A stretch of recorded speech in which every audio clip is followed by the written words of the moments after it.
Hey, what's up and hello? This is the Chris Nicole bringing you my views on life, love, and the world of entertainment through my eyes. Good afternoon, good evening, good morning, depending on what time you are watching this live. Hello, crew. Hope all is well. So, we're about to get into Love is Blind, season 7, and it's located in DC. All right. Now, we're going to do the first 3 episodes. If I had to rate the episodes so far, the season so far, I would give it a C. It's just compared to the last season, it's not that good. However, I think this time around, the producer said we really want people who are serious or at least can pretend like they're really serious about love versus all of the drama that happened in season 6. But right now, it's a solid C, and maybe that's the case because a lot of them seem to be very genuine about their desires and what they want. Another thing that kind of turned me off is the force politics of it all. I don't know if you guys noticed, but they definitely wanted to bring up election time. They wanted to bring up the wars.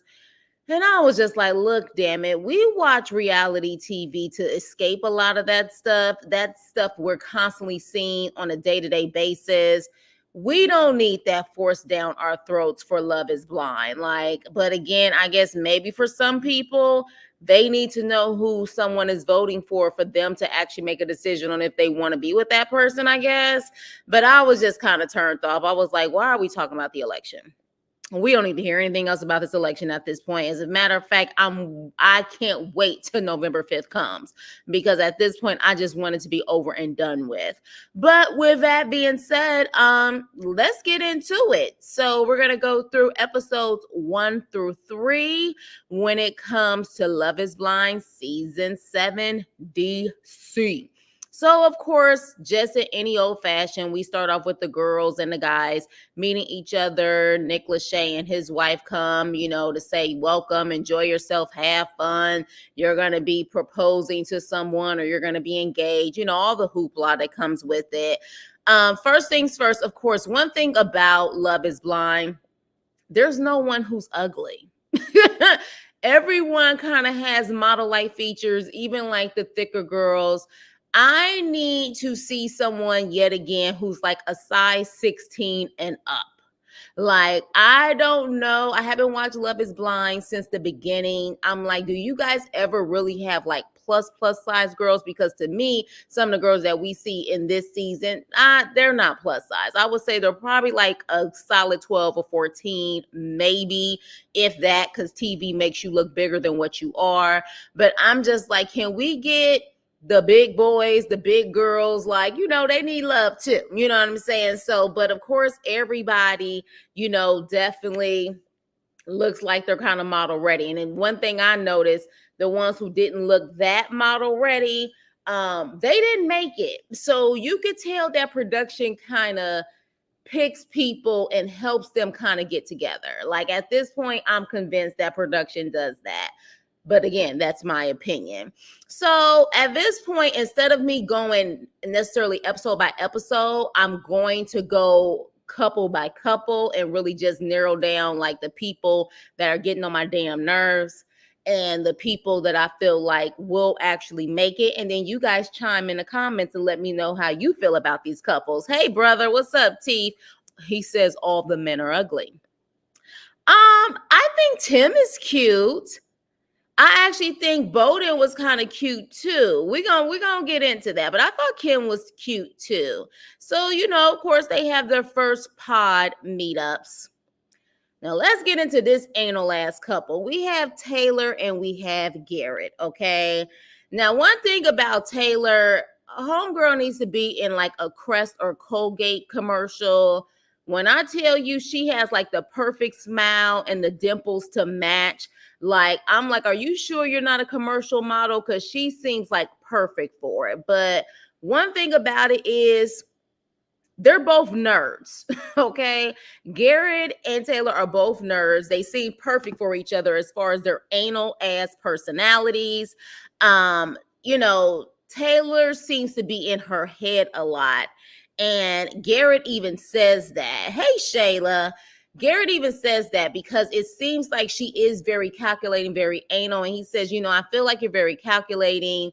Like it seems like everything is methodical, everything you think to make sure that you say things perfectly. And one thing I like about Taylor is that instead of her getting offensive about it, she kind of took it as constructive criticism, like, oh, okay, well, maybe this is something that I need to kind of work on.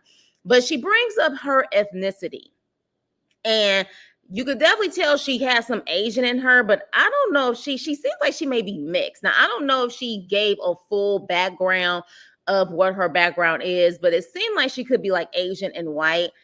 This is kind of new though, because I feel like a lot of people brought up their ethnicity this time around more so than any other time. Y'all let me know how y'all feel about that, because I was like, a lot of people started breaking down what their background is, a lot of them, and what they're mixed with and what they are. And I was just like, okay, like even talking about Tim when he was talking about the school that he went to, I was like, well, that's a giveaway of what his background is more than likely. So, you know, things like that. I was like, this is kind of new. And it really makes me wonder if all of the racial tension that's been going on with this election, they kind of wanted to do that. I don't know, but I felt like that was one of the rules, that you're not supposed to give your background, your racial makeup, your ethnicity, you know, because it's really about love is being blind. So with that, she takes kind of the constructive criticism, and how she said she really wants everything to be about her personality and everything that she's bringing in this room, and like everything else, like her background, her racial makeup, you know, is just a bonus, and it doesn't hinder her. And I was like, child, imagine being black. Okay. Imagine being black and see what it is to be black in this world. But, you know, I understood what she was saying. But she definitely, both of them have science backgrounds, which is perfect, because trust and believe, I would definitely realizing she exactly. Brother, can you please not go ahead? See, you already going ahead, and we ain't even on that person yet. Let's go with the flow, because you get excited about this stuff and you be going 10 steps ahead when we talk about this couple right now. So yeah, so definitely, like, I just felt like they were kind of boring. I ain't gonna lie to y'all. I was just like, okay, there were certain times when they was talking, I was like, I'm falling asleep. But overall, what happens with them? They find out that they're perfect for each other. She gives him a damn avocado plant.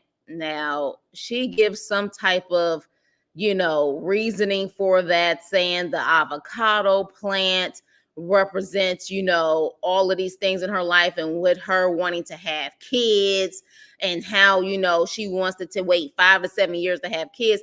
I didn't understand that corny ass shit with the avocado plant. I was like, girl, bye. This avocado tree compared to her life, and I was just like, you're losing me. You're losing me here with it. But I guess, look, he thought it was cute. But he also said, look, damn it, I don't know about no 5 to 10 years. And she was like 5 to 7. He said, even still, that's too long. Okay. Like, I want to actually have kids sooner than that. And so at that point, next thing you know, she tells him, you know, her favorite flower is a sunflower. And when she gets back into the women quarters, there's a bouquet of sunflowers. And he says, will you be my girlfriend? Yes or no? And I thought that was really sweet. And then, of course, the ultimate situation, he proposes to her. They're engaged, and they end up meeting in the second episode. And, you know, they actually look good together. You know what I mean? They actually look good together. They're very, yes, they're very nerdy, but still cute. Feels like that if they are a good match for each other. So we're gonna see how this goes. But other than that, they really didn't bring anything else to the table. But I wish them nothing but the best. Moving on. Pretty smile though. Gorgeous smile. I think they will have some cute babies too. All right. Your favorite topic right here, bro. We literally, this was the second couple I was going to talk about. So we have Melissa and Steven. And again, honestly, a couple of times when they had their conversation, especially their first convo, which was in episode 2, they were boring to me. Which again, I guess is a great thing because that's the normal dating combos. Like you're trying to fill each other out. When people are really getting to know each other, the only people who really need to be involved in that conversation are the two people trying to get to know each other. So I felt like, there was no drama in this situation, and they're just trying to talk to each other about the different wants or whatever. One thing that he pissed me off about, though, and I'm sure Teef, you're gonna talk about it too, but with that being said, he's the main one who brought up the election, him and Melissa. And like I said, I'm bored with that. I really am. But then he talks about how he thought he was always white, and how he was told that his father's side he was Italian, and he was like, oh, okay, I got some Italian in me, I got a little extra something something, to the point where even his class ring, he put an Italian flag on it. And then his sister ends up doing an actual DNA test on ancestry.com. Now, I don't know how you guys feel about those type of companies that do those DNA tests. I don't know if you've seen those TikToks and those IGs where people literally swab their dog's mouth and their lizard's mouth and comes back saying that they African and this and this and that and that. So I don't necessarily know how you guys feel about it. You guys let me know how you feel about ancestry.com. But I will say this. Apparently, when she did it, all of a sudden he claims that his father is 3/5 black or half black. He had Nigerian and all of this stuff in him, and because of that, he decided to do some research, honey. He said, power to the people, black power. He said he was doing some research on the culture, and I'm like, okay. Like, if you really want to get down to it, the first man was found in Africa. If that's the case, everybody got a point something of blackness in them. You know what I'm saying? If that's the case, but he took it as in, baby, I need to learn about my culture. I need to learn about my people. Now, when you see him, he looked like he could have, saying a little something in him, but not enough for somebody to be like, you a brother. But I guess I can commend him for, trying to do research. But then this is what pissed me the hell off. Melissa is apparently biracial. All right. She got a little bit of everything in her. She said Honduras. And then she said like her grandparents are also something in Honduras. And then her father is African American. And this fool says, oh, you really are a mutt, ain't you, girl? Did you just call her a mutt? Last time I checked, biracial people don't like that term. A lot of biracial people don't even like the term half breed. Did you really just say you are really a mutt, ain't you, girl? Sir. But she kind of took it like, yes, I'm a mutt. I'm like, no, honey. Like, y'all people, my biracial crew, y'all let me know if y'all found that offensive. Because I kind of scrunched up my face and I was like, really?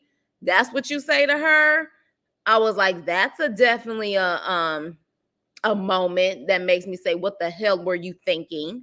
But yeah, so, and she seemed like she was fine with it, but when it all boils down to it, in their quirkiness and both of them having issues with trying to, identify who they really are, because that was the one thing that was common between them. He didn't really know who he was. She don't really know who she is. She don't know how to identify. He don't know how to identify, I suppose. So because of that, that was another reason for them to bond. And of course, at that point, well, apparently, and that was another thing too, though. I didn't want to hear about his reason for why he voted for Trump and then why he voted for Biden. Look, at this point, who you vote for ain't nobody's business, because it's getting to that point where people literally are like picking sides, being ignorant towards each other. Like, as an American citizen, people have a right to vote how they want to vote. Like, that's just what it is. And so the fact that they're trying to push this narrative on it, it just, and to me, in my opinion, the way he was trying to break it down, it seems like he was trying to force the issue that he's for the cause and for the people. Like, all of a sudden, because he got this ancestry.com information, he decides now he wants to be a Democrat. Boy, bye. Like, to me, he was trying too hard, in my opinion, to kind of prove a point that he was Trump at one point, and then now he went the other way. And I look, at the end of the day, a lot of people, I think, at this point, my gut is telling me a lot of people are claiming they're going to vote a certain side.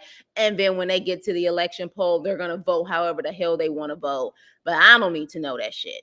And I don't think we need to know that shit. But with that being said, they found out, I guess, in not knowing their identity, they're perfect for each other. And then, of course, he proposes to her. They meet each other. Seems like a good vibe. Just don't know. Hey, May, just don't know if, I think they will last. What do you guys think? Do you guys think they will last? I think they will last, especially, because they seem like they got each other so perfectly, even with things that I found offensive. She wasn't offended. So I'm like, I guess, like, it is what it is, but wish them the best of luck. But yeah, that whole, my father is 3/5 black or half black, so that makes him black, so that makes me black. Bye. I ain't got time for it. Whew. So we have Marissa and Bowden, and Marissa, and I think his name is Ramsey. Hi, Katie M. I'm always wondering what these people discussed in the pods, because what she should have been asking was, will your dad accept you marrying a mixed person when your grandma lied about your dad? Very good point. Very good point. That's a good point. You know what I mean? Because I wonder how his father felt finding out that apparently he got some black in him. You know what I mean? So that's a very good point. That's why I said I felt like, to a certain extent, he was trying too hard to be down. Like, I wouldn't put it past him that he has been Trump this whole entire time, because he was trying to make it a point, like, my father, he's a Republican, he only just votes Republican. I don't feel that's cool. I'm not gonna lie to you, though, I did vote for Trump in 2016, but then I voted for Biden, and I just feel like, I'm just like, you doing too much, sir. You're doing entirely too much. Make sure you hit the like button on the way in. So yeah, now Marissa, Ramsey, Bowden. Marissa reminds me of Spice. What is it? The Spice Girl. What's her name? Scary Spice, the only black one in the Spice Girls. She reminds me of her. She truly has that bubbly personality. Love her natural hair. Beautiful sister. She actually ends up first. We see her in the pod first with Bowden. And her and Bowden definitely vibed. The vibes were there. I just felt like, though, they had too much of the same personality and too much in common, which sometimes can like backfire on people. She don't look like Scary Spice to you? Scary Spice is beautiful to me. Like, I love Scary Spice, but she looks like Scary Spice, because that was one thing about Scary Spice. She wore her natural hair. You know what I'm saying? So, like, but yeah, Scary Spice, she reminds me of her. But I felt like their personalities were so similar that could backfire on them. But he talks about this weird damn story about a camel. And baby, I didn't know camels could be so violent. That took me. I was like, what is up with your spirit where a camel feel like it gotta attack you the way that he described that camel coming at him? I never knew camels could be that vicious, but he describes this camel situation. But he also mentions that he is from Ukraine and he moved here when he was a toddler. And all of a sudden, he talks about how, because he was in the military, and he talks about how, of course, we have the Ukraine situation that's going on. And he says that, he got super emotional because he was pretty much sacrificing his life to go out there to help his people, and how so many people like donated to him and was there to help him. And the last people that he really reached out to was his parents, and his parents was like, we knew you were going to go. We knew you were going to go. Now, I have heard that they do spit, and he even mentioned that. I didn't know that they will come for you and literally try to trample you. I've never heard that story. But the fact that when he described that, I said, oh my gosh, like, were you moving too much? Like, I've never heard that story. But yeah, I have heard that they will spit. I've heard that, but I didn't hear it to that extent. I was just like, I thought they were kind of more laid back. At most, they'll spit on you, but they kind of keep it moving. But not his story. So, when he talked about that, that definitely was an emotional moment. But again, I feel like production is trying to put everything that's going on in this world in this season. Like, especially because it's in DC, the nation's capital. So, he talks about that. Interesting enough, though, Marissa's just listening. We don't know nothing about her at that moment. She even said she's going to come back later and give him a story because she don't really have no stories to tell, which I thought was interesting. But she ends up also liking this guy, Ramsey or Ramissy, whatever his name is. But baby, all I could see was Shabadoo from Breaking to Electric Boogaloo. And for those who are old enough to remember that movie and remember Shabadoo, Shabadoo was a known dancer on Soul Train back in the 70s. And then he became one of the best breakers from the 70s to the 80s. His whole look is Shabadoo, okay? From the midriff tops to the freaking two braids / things going on down his head. That's all I could see in him with Shabadoo. He's very, very metro. He gives me the 80s vibes. And, he wears the crop tops with the hair, but here's my thing. If anybody would date a man like that, it would be Marissa. It would be Marissa. She gives me vibes that she would love a man who practices yoga, drinks almond milk type of guy. And there's nothing wrong with that, but it just ain't my cup of tea. But yeah, she definitely seems like that girl who likes metro type of men. She even says that she has dated to the ultra conservative to the ultra liberal. She is very open to what she dates. So if he was going to pick anyone, it would be her. All right. But at the end of the day, I do feel like they're a yin and yang, which may suit them better. But I do feel like, I don't know. I feel like I still don't really know a lot about Marissa. I don't. I feel like Marissa definitely made it that far because of her personality. Her personality is definitely, I'm sure a lot of people may assume it's a lot, but she has a very bubbly personality. I love camel eyelashes. For them. The people saying the cast ain't giving DC. Oh, they're not. They're not.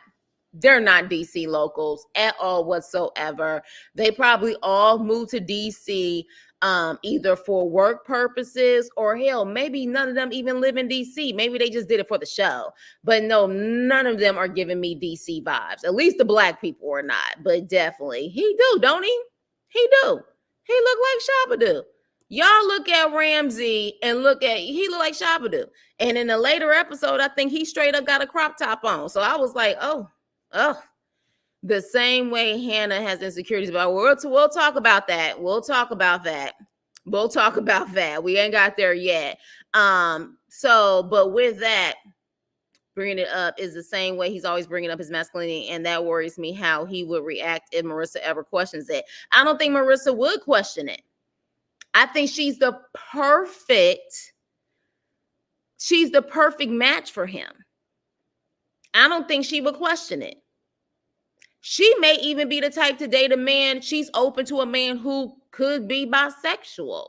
Like, real talk. She seems very open, very she's that hippie vibe. Like, everyone love each other. Love, come one, come all. I think that would be the perfect. Now, those other girls that we met, I don't think they could rock with him. But she seems to gravitate towards him. Yeah. So, and definitely he's very calm and more soothing. I feel like Bowden and her have that same hyper personality. So that can be a hit or miss. I'm about to watch Electric Boogaloo. I'm telling you, shoot, that's one of my favorite movies. I'm telling you. Especially, you know what I'm saying, the I don't want to come down with Boogaloo Boogaloo doing the broom scene, and Boogaloo and the break into Electric Boogaloo when he did the room scene when he was dancing on the wall. Yeah, so people who know breaking, they know exactly what I'm talking about. But yeah, she says she's open but only dated hyper masculine men. So, yeah, that is true. And she did say she's dated someone who's been ultra conservative and someone who's like super, super liberal. So I don't know, but I feel like she would be more open. She would. She would be more open to it. You already know, girl. 80s baby for sure. So yeah, so we'll have to see about that. But yeah, she definitely seems to be that free spirit. So we'll have to see, especially because right now the pods are not really giving. Hopefully what's going to give is the actual vacation time. But moving on, we have Tyler and we have Ashley A. All right. Now, one thing about them, and I want to say in the first episode, they were the first couple that we saw. Like, one thing about it, they didn't waste any time really getting to the couples that we're going to see towards the end that are getting engaged. Now, Ashley A, beautiful sister, she's a marketing director. Tyler is a nuclear security officer. What the hell is that? I need specifics. What do you do with that? Like, what are you doing there?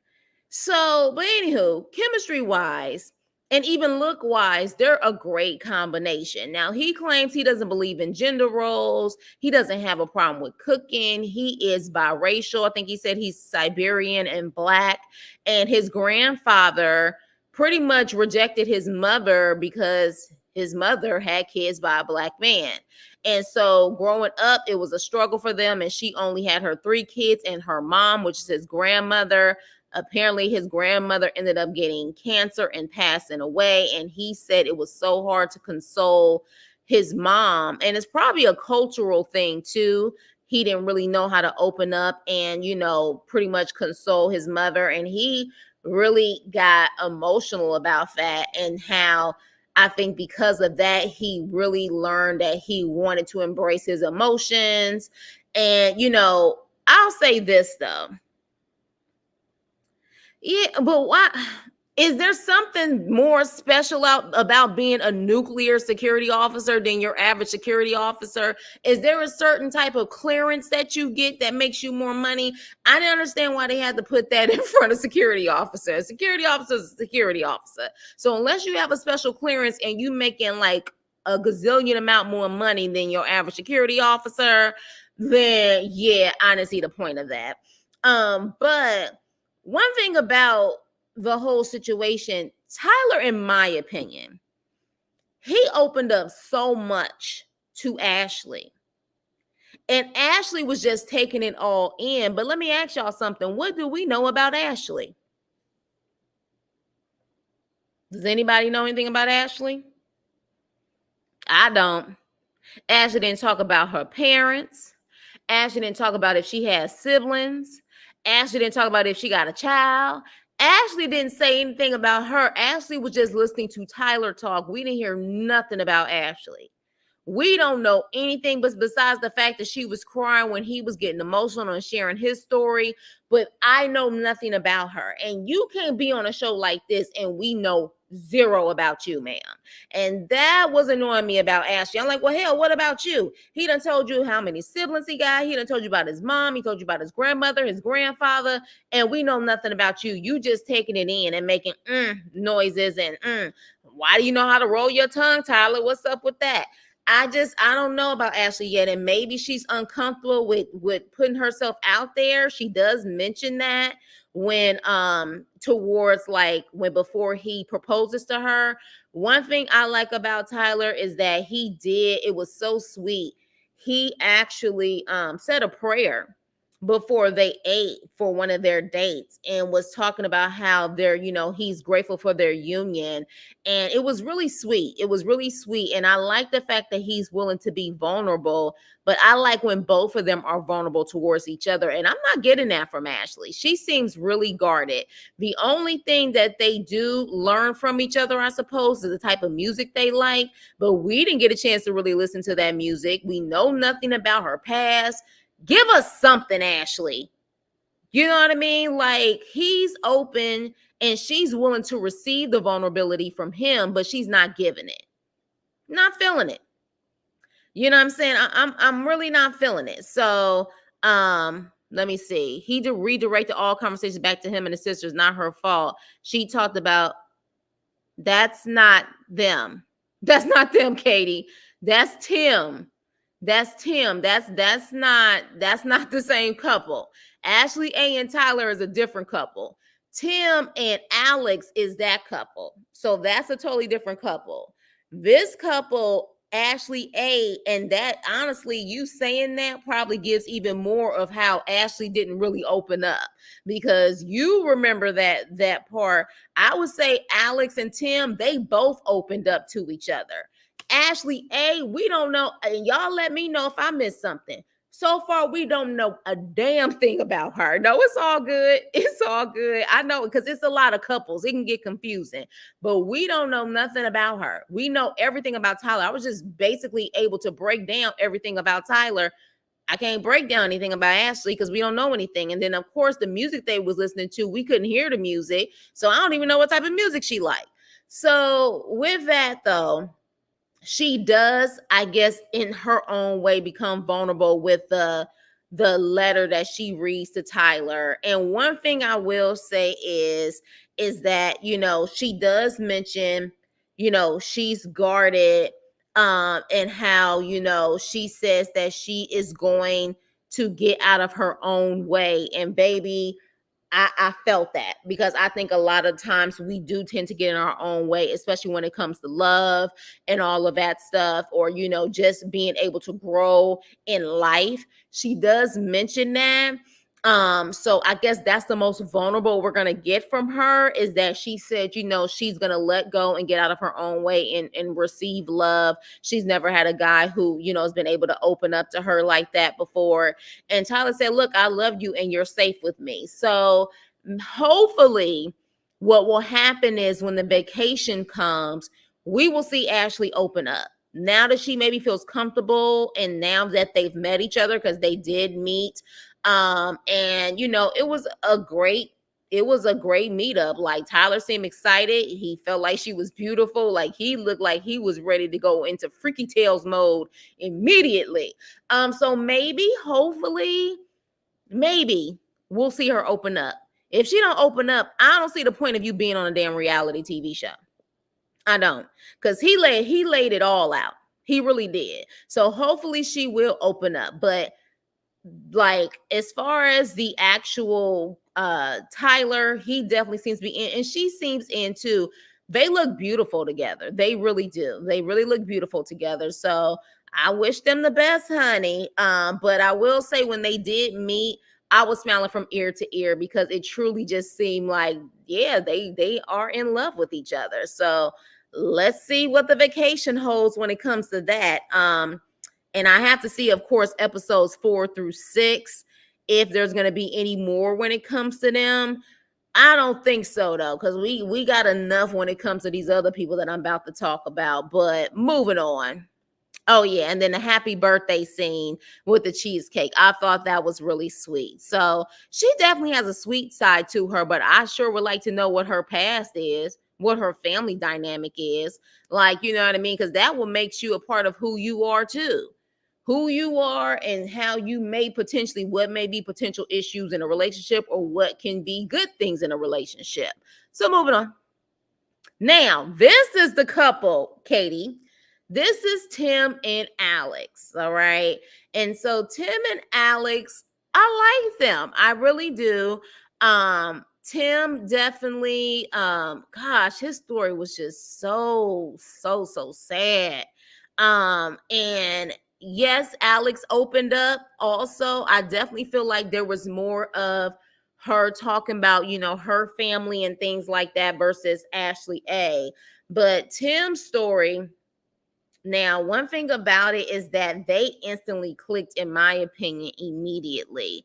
And I like the fact that Tim just really seems like he's all in for, like, he wants to find that one. Like, he came in to me in that moment, just like Tyler, in my opinion. Now, zodiac sign wise, because she wanted to know what his zodiac sign was off the rip. He's a Virgo, she's a Leo. That's quite interesting. Not saying it's not going to work, but that's interesting. Now, Alex's parents, she mentioned they both have MS. Both of her parents, her biological parents, which I wonder if that scares her, because those type of things, like when you have both parents that have that, it makes you wonder, I guess, if she is prone to get it as well. She talks about that, and then Tim talks about his two sisters and how both of them passed, and he was not only the baby but the only boy. So those two things going on as far as their background, as far as the family is concerned, it seems like instantly they became connected. But with that being said, we find out, child, Tim went to Norfolk State. And that's when I was like, okay, well, we clearly know what he is. I mean, granted, we know that other races go to HBCUs, but it's still a very small percentage. You hear no from Norfolk State, yeah, that's a brother on the other side, especially when he said he went to Norfolk State just to be in the band. Thank you for giving the stereotypes of going to a HBCU and HBCU life. The band or pledging. That is such the stereotype. And he said pretty much, yeah, I only went there because I wanted to be in a band. He said he wasn't the best student or whatever. He liked school, but he didn't like school. And he said that he went into the Navy. But his story about his sisters was so sad. Shelly, you went to Norfolk State? Or you just repping Norfolk State because it's an HBCU. But yeah, when he talked about his sisters, he said his older sister had lupus and how she checked into the hospital and never checked out. Just so sad. And he was talking about how his other sister and him was in there with their sister's body, and how the sister was trying to pull the class ring off of their older sister, but her hands were so swollen. But he just remembers that moment. But now he wears both of his sister's class rings on his necklace. So, just sad. I wonder how his other sister passed, which is just, that's an insane story to have both of your siblings pass and now it's just you. So at that point, he does talk about, though, how he shares the memories of how beautiful, his family memories were, and how, he had a great childhood with his sisters and how he just had good memories with them. And what got me teared up is when he said that he is able to give his parents the opportunity to have one more daughter, which would be his wife. So beautiful. So beautiful. I said, damn you, Tim, you a good one. You were a smooth talker, because, baby, I ain't even trying to be in a relationship with you. And I'm sitting up there almost like, oh my gosh, like, that is so sweet. Like, he's like, yeah, I can give them a daughter, and he was like, thank you for allowing me to share. And not Ashley, Alex is just bawling or whatever. And she mentions that her grandfather was part of the Nation of Islam, and how, she has, a picture of her grandfather, I think her father, I believe she said, and Muhammad Ali. And Tim finds out, Tim is like, oh man, Muhammad Ali, I'm saying, is my favorite, like one of my heroes. I got like 4 pictures of Muhammad Ali in my house. And so let me see, Norfolk State, I live 20 minutes away. A lot of my, oh, okay. All right. So you live in the VA area. Why did I feel like you lived in Boston? I don't know why I thought that. Maybe because that Boston Celtic picture you had up. You don't trust him because he a Virgo, T? Is that what it is? You don't trust the Virgo man? I don't know. I'm rooting for them. I'm rooting for them. Let me see. Y'all forgive me, but I don't find it sweet that he went to a dating show to find a replacement for his sisters. Don't get lost in the trauma dumping sauce. Okay, so that's how you feel. You feel like he went there to find a replacement for the void of losing his sisters. I don't know. We're gonna have to wait and see about Tim. I'm going to give him the benefit of the doubt because he did have moments where he was tearing up. I think that, you know what I'm saying, because he did say he used to be a player. He wasn't ready. He had a boy's mind and a man's body. But at the same time, he also said that his mother said he needs a strong-willed woman who's not going to just agree with him all the time. And in other words, will check him ever so often when he needs to be checked. And if baby you want that, then that Leo woman is going to definitely give it to you. But yeah, so we'll definitely see. Okay, all right. All right, the green and gold. Now, fellow crew member, Sean, he's not here today, but he is also Norfolk State alum. So, yeah, so we definitely got some green and gold up in here. I know that's right. HBCU love for sure. So, yeah, so he went to Norfolk State, but of course, Court, and welcome, Court. Welcome. Definitely, please like, share, and subscribe.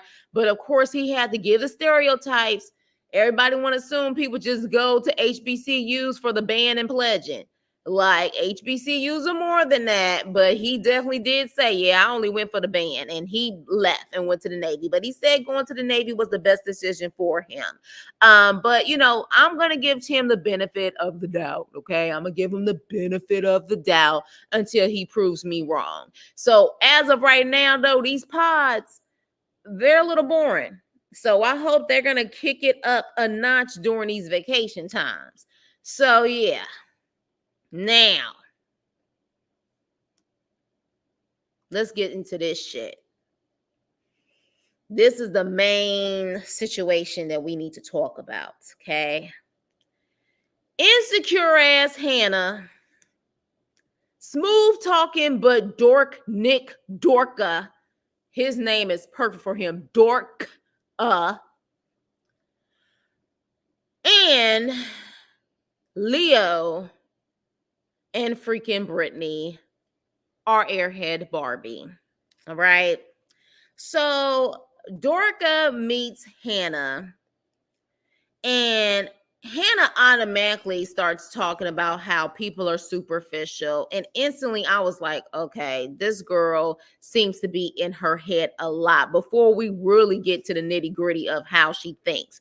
When she started off that way, I said, okay, all right, she's in her head. One thing about it, though, this girl quit her damn job to be at this freaking reality show. Hell no. Not in this economy.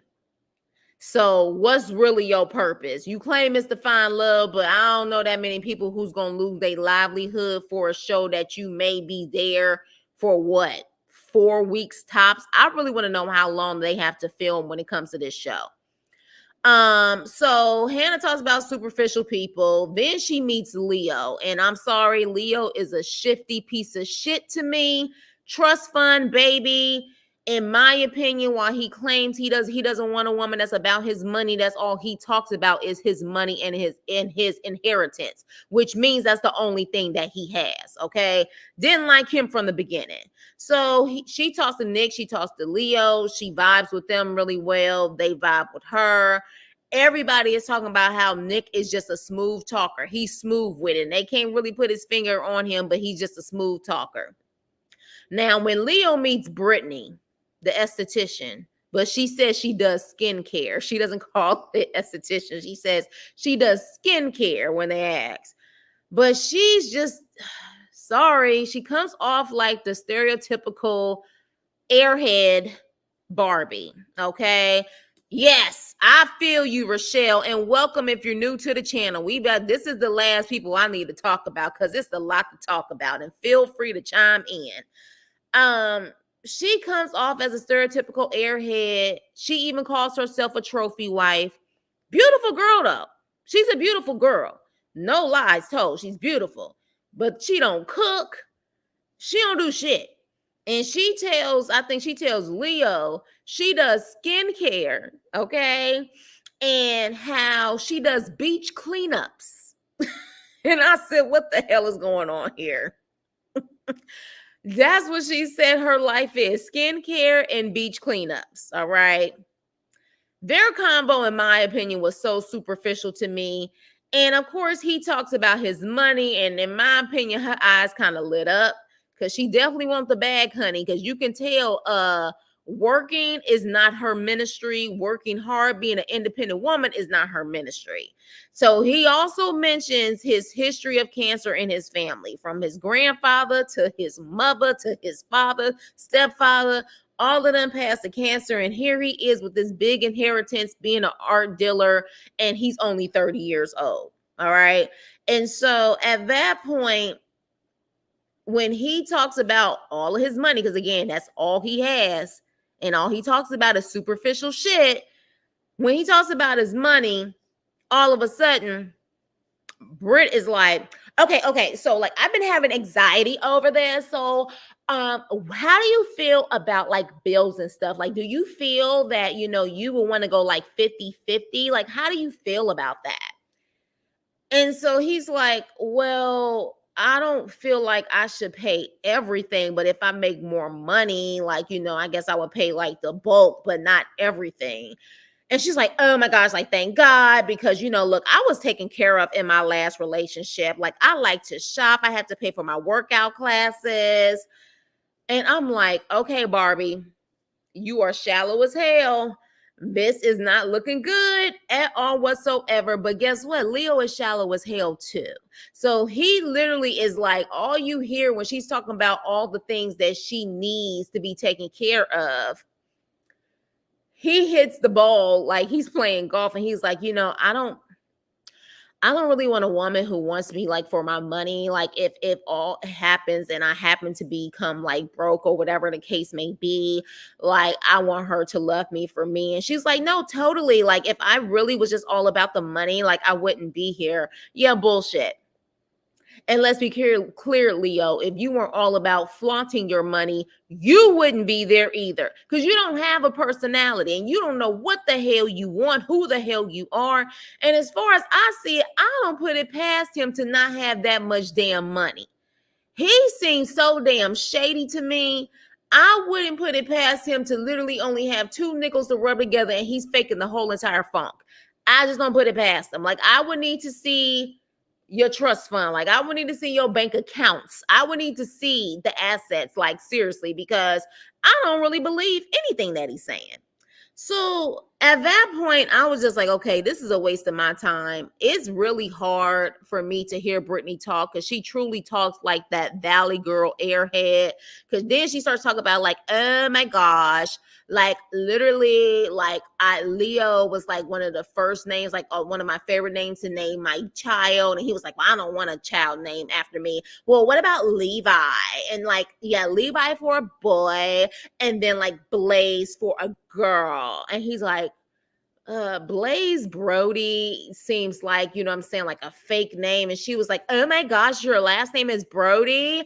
Oh my gosh, I would be Brittany Brody. And I'm like, really? You haven't asked him about, his moral compass, his integrity, his religious beliefs. You haven't asked anything in depth about who he is as a person, besides the fact that you talking about money, how to pay, who's going to be paying the bills, and the kids. And, oh, you don't cook. Brittany and Leo, in my opinion, deserve each other. They really do. So at that point, he says that he is feeling Hannah because Hannah really wants to learn and is very curious. But he said he's feeling two different girls, Hannah and Brittany. And honestly, in my opinion, he's the type to want to have two women, if not multiple women. Like, seriously, he's the type to pay them all off. But that's just my opinion. So Nick and Hannah, though, they end up having good vibes. But of course, insecurities can ruin those vibes, okay? Because Nick is very flirtatious. He compliments her a lot. He says, I can see you in your bikini. And she's like, I don't know about a bikini. He's like, well, whatever you have on. And I'm going to be the type to compliment you and always come up to you and like kiss you on the neck and say how beautiful you are and stuff like that. So then she takes that, goes to the women's quarters, and she's like, I don't know about him. He just seems like the type that, I would have to go to bed with makeup on to be with him. And I'm like, baby, is that in your head? Or because I'm like, where the hell did you get that from? He just pretty much said, from a bikini to whatever you have on, I'm going to constantly give you compliments. But again, she's insecure. She's insecure about her weight. All right. Mind you, she's not a big girl. You can tell she's probably tall. Like, she don't even have rolls or anything. She's just solid. She's solid. But again, especially in her background, like for us, as far as Black women are concerned, we would be like, okay, she thick. You know what I'm saying? She built like a stallion, so to speak. She's thick. But unfortunately, in the white community, like, she would be considered, I guess, maybe more of like a plus size girl. But as far as I see it, she looks good. She just don't know she look good. Okay. She don't think that she's beautiful. And so she's insecure about her looks. And I knew the moment that he started talking like that, it was turning her off. So she goes back into the pod and literally starts off the conversation with Nick and says, I have some concerns about you. Why did you do this show? You were an athlete. You went pro. I don't think you have issues finding someone in the real world.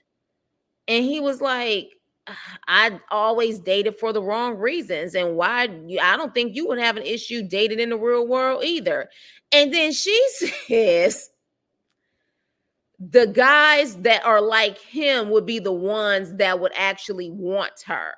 And so that's why she has issues. And she said they didn't care about how funny she was. They didn't care about that. They just cared about, or how smart she is. They just cared about how she was hot. And when she said that, I said, yeah, I don't think that's the case. Like, I don't think that's the case. She's saying that, but Hannah doesn't think she's hot. Hannah is insecure about her looks. That bikini talk scared the hell out of her because she don't think she looked good in the bikini. And so at that point, when she's like, look, she was like, I think, you think that I'm hot and I'm not like this Victoria's Secret model or whatever the case may be. And he's like, I didn't ask for that. I didn't say anything like that. And I'm just like, Hannah, you about, you girl, like she's young. She's 26. I don't think she's ready for this show. She has a lot of things to work on in herself before she can really even think about a relationship. In my opinion, she don't even love herself. So she really goes into that mode. Don't you even start. Sorry, you guys, fur babies. I think at this point, when they know that I'm live, they try everything they can to do whatever the hell they want to do because they know I can't really stop to get on them. So you already know how it goes, crew people. Fur babies want to act up. But anywho, so with that being said, she's like, look, I don't know if I'm interested in continuing this. And, I just, think that at this point, she screwed herself. And I'm like, what the hell is going on here? So she gets back to the women's quarters and she's speaking to the girls, the same girls who was saying it's a red flag what Nick is doing. But she finds out while talking to them, Brittany comes in and she was like, oh my gosh, I have to use the restroom. I was telling Leo, oops, because she wasn't supposed to mention his name. And so come to find out, Brittany and Hannah like the same guy, Leo. And Hannah's like, oh, that's my number one. Damn. Now she regrets dumping Nick. Because now, because of her insecurity, she see Brittany, and Brittany is everything like a Victoria's Secret model. Now, all of a sudden, she regrets dumping Nick because she feels like her competition is better than her when it comes to Leo. So when it all boils down to it, you're there for the wrong reasons, ma'am. It's really not about finding love. It's about being a pick-me. That's exactly what it is for you. And so at that point, that really turned me off about Hannah. It really turned me off about her. Then she ends up going back to Nick, regretting what she did and saying that she's sorry and apologizing. Girl, bye. And she slips and says that people told her to end it with him. We won't be doing that nonsense. We won't be doing that. You're weak. You're weak. At the end of the day, it was your own insecurities that made that decision. So miss me with that nonsense. So at that point, she's like, well, I just, if I could be honest, I just felt like, you wouldn't like me and, all of this stuff. And he was like, no, like, I like you for who you are. And I'm just like, if you need those type of reassurance, it's not the time for you to be in a relationship. Because if he sees you and he feels like you're not his cup of tea, that's his loss. It's his loss. You'll find that man for you that's meant for you. But she was just too much in her head. And as far as I see it, the fact that she came back to Nick the next day trying to apologize, Nick should have saw that as a red flag when it came to Hannah. That's what he should have saw. But he didn't, because he really only wanted Hannah. Okay? Really only wanted Hannah. So at that point, child, this is not over. When I tell you a Leo and like this whole situation was working my last nerves, I was so tired of Leo with that. I'm like, fool, please. It was annoying me when he kept doing those kissy noises.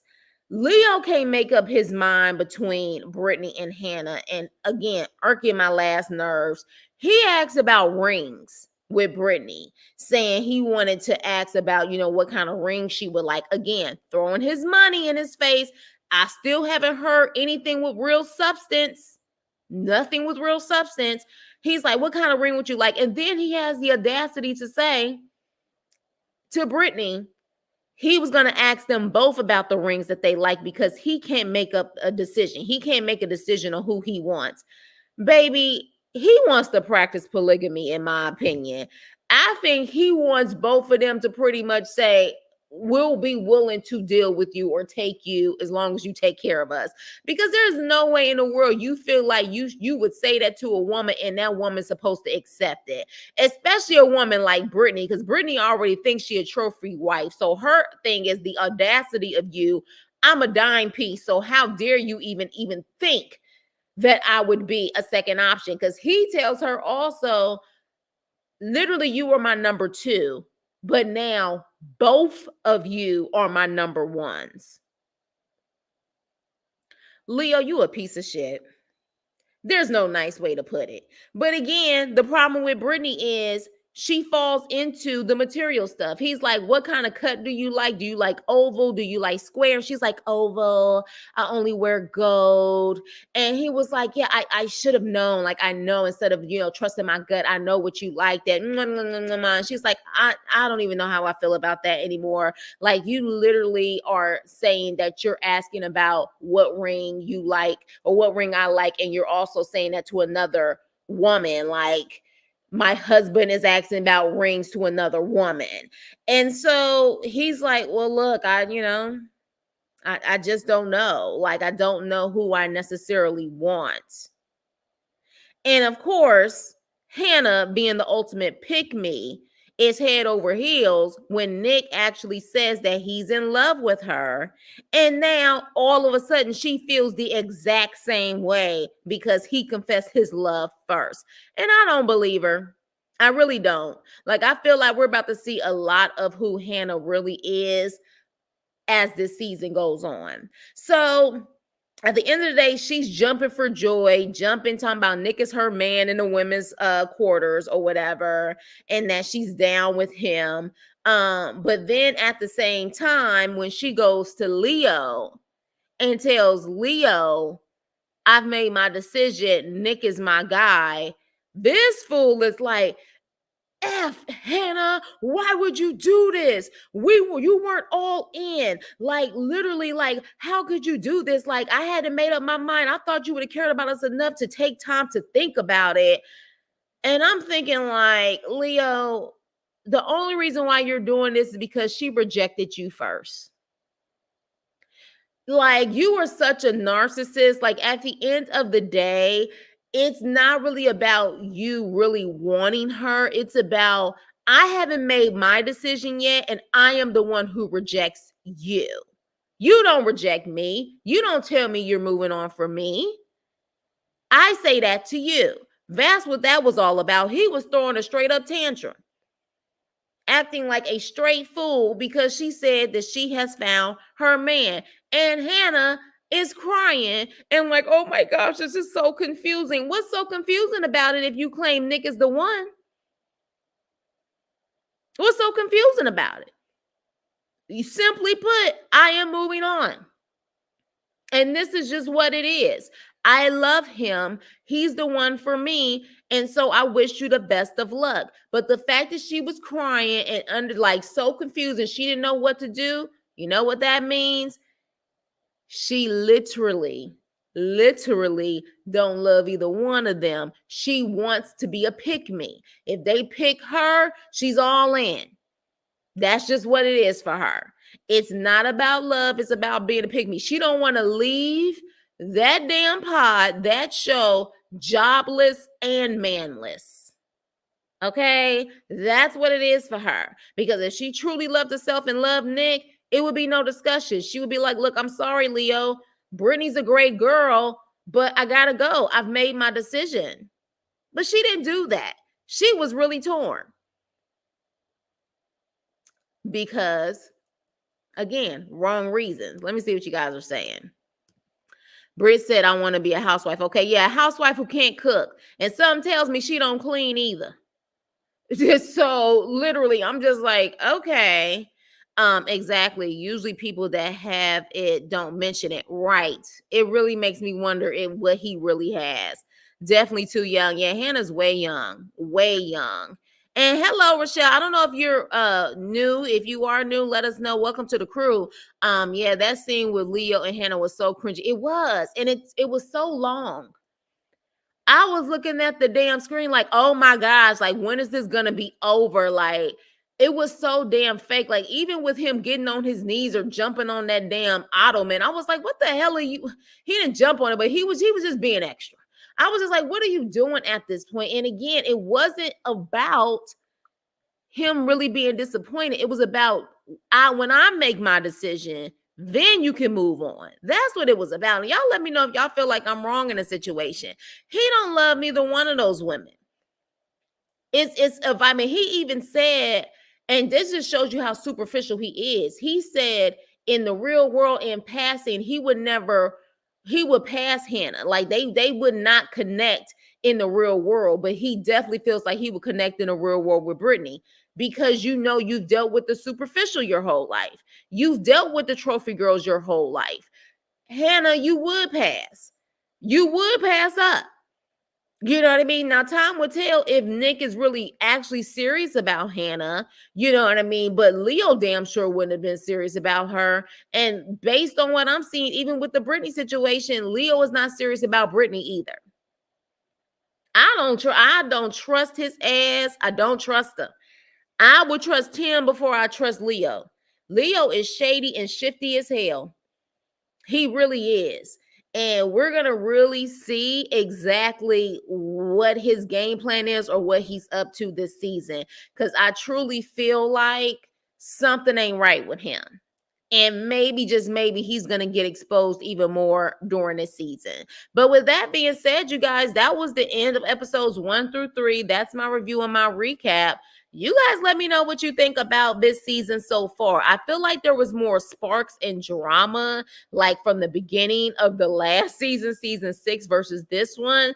But I think this time around, we truly have people who are looking for love for the right reasons. And, productions playing matchmaker, because I just find that the compatibility was insane between them. Like I truly feel like they get people's backgrounds and they make sure that some of those people are like the it people for the show. That's what I feel when it comes to them. But I am going to review episodes 4 through 6 probably on Tuesday. I'll actually review that. And then, of course, October 9th, which I believe is Wednesday, is when the rest of the episodes or the actual vacation episodes come on. And then we'll actually do another review on that either the end of this week or next Sunday. So with that being said, you guys, thank you so much for listening to the review. Let's continue the conversation below. Please like, share, and subscribe, and I will see you on my next video. Toodles.